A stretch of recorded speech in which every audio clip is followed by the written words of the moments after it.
If you're playing a wizard, you want to give him an invisible World War I era flamethrower. Well, Aganazzar's Scorcher is probably the right spell for you. At the top of the list in spells named after wizards that we know almost nothing about is Aganazzar's Scorcher. It's a level 2 evocation spell, and it's available to sorcerers and wizards. This comes from the Elemental Evil Companion's Guide and eventually in Xanathar's Guide to Everything. It can be thought of as a flamethrower extending 30 feet out of your hands and in a direct line, so 5 feet wide.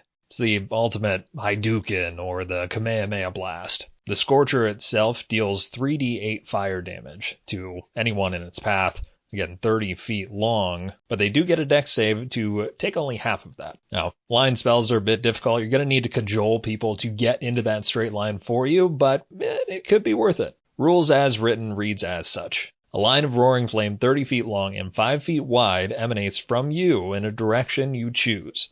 Each creature in the line must make a dexterity saving throw. A creature takes 3d8 fire damage on a failed save or half as much damage on a successful one. At higher levels, when you cast a spell using a spell slot of 3rd level or higher, the damage increases by 1d8 for each slot level above 2nd. Straightforward, right? No problem at all. Until you look at the range. The range on this spell is 30 feet. This has caused a lot of chaos across the Reddit community and D&D community in general. Key piece here being emanates from you, but at a range of 30 feet. So you have to make a decision here at your table of, are you going to allow for this spell to only start at self, which should be the target initially, or are you going to allow for up to 30 feet away this 30-foot blast of fire to start? In most other spells, from you means that it starts where you are, on the board, on the map, theater of the mind, whatever it is. The spell starts with you, and then emanates or goes out from you. In all versions prior of Aganazzar's Scorcher, it started with the individual, and so all the way back to 1st edition we see this. So we're wondering why it's not here in Xanathar's Guide to Everything, that it would have a location or originating point of self. My interpretation was that after years of rewriting the spell, they just simply forgot. They said, oh, this is a 30-foot blast. We're going to put range of 30 feet instead of self, and we have what we have today. If you choose to have the range be 30 feet, meaning they can set the originating point 30 feet out from them as a caster, this is going to be a lot different in terms of a battle than if it has to start from self. If you do that, I would advise you to make sure the line stays straight. So have the true originating point be the caster, and then 30 feet out from there, a straight line appears. But the whole thing should be a straight line. Otherwise, you're going to have weird lines of fire and weird flames all over the place.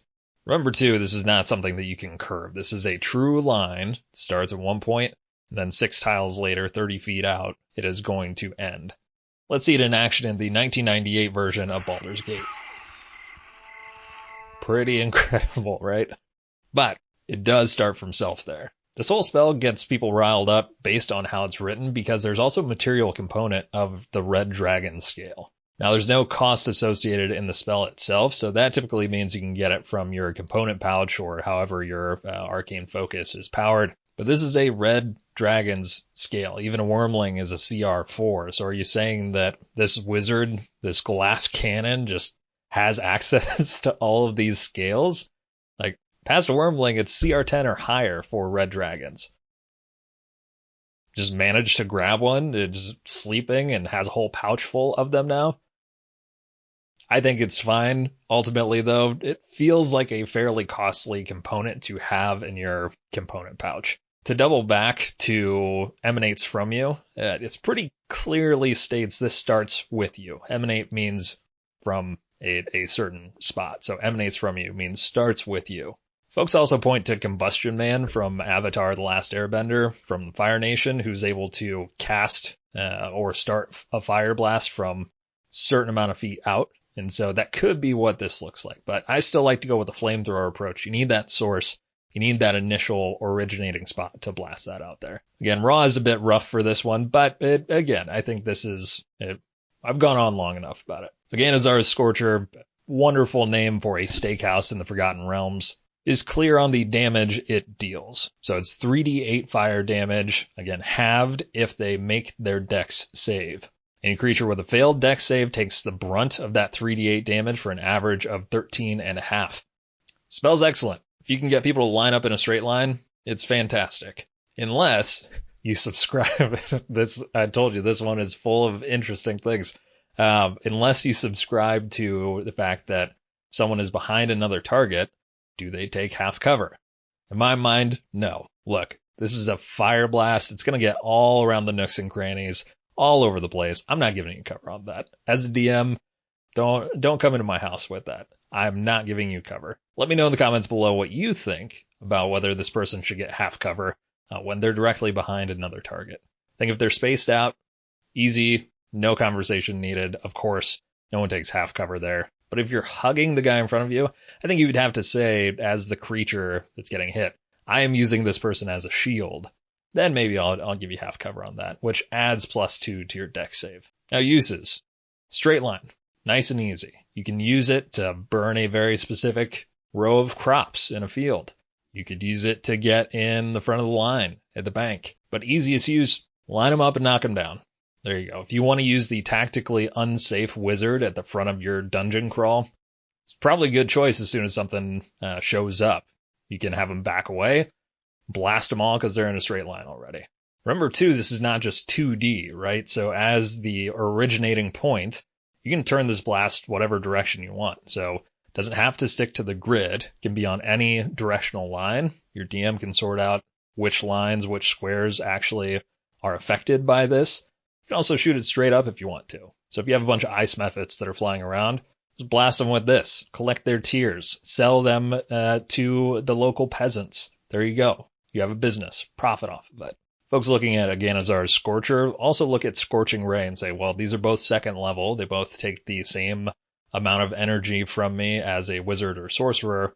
Why wouldn't I just use Scorching Ray? Scorching Ray you can separate into 3 distinct groups. You can hit 3 targets, or just 1 target, who would then take 66.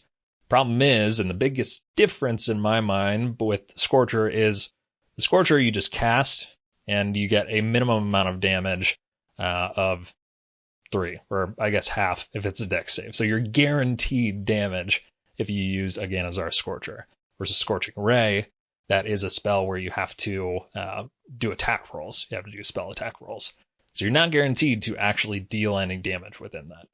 Now, if you are a Dragonborn, especially a Brass Dragonborn, do not take this. This is your breath weapon. This is the same thing as your breath weapon. But if you're gallivanting around and you're a big Dragonborn stan, 100% take this. You can feel what it is to be a Brass Dragonborn at that point. Aganazzar himself, there's not much known about him other than he is from Neverwinter.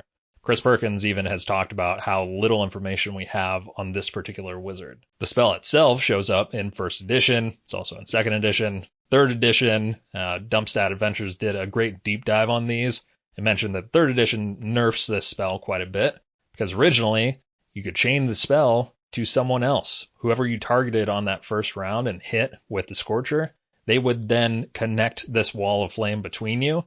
You both move around the battlefield at that point. So if you have a willing teammate who's like, yeah, I'll take some fire damage, you could just create a chain and for a couple rounds just run around the battlefield, singeing everyone that you run into. So you've had it since the beginning, come all the way up to 5th edition now, and it's still here. I think that means it is well worth price of admission to keep this as a spell. I think, especially if you're prepping a dungeon crawl, it's not too terrible to have. If your DM says, oh yeah, the range is 30 feet, even better, because that extends the range that you can go. Sure, you can't twist it as much as you want. You can't tweak the fire, and it's not a sphere. It's not a radius. It is a straight line, so that makes it a bit difficult, but I think this is a pretty good one overall. You don't want to give it enough credit, in my opinion. It's one I would definitely check out, put it in your arsenal, and enjoy that flamethrower. Let us know in the comments below what your favorite use of Aganazzar Scorcher is. Till next time, thanks for watching.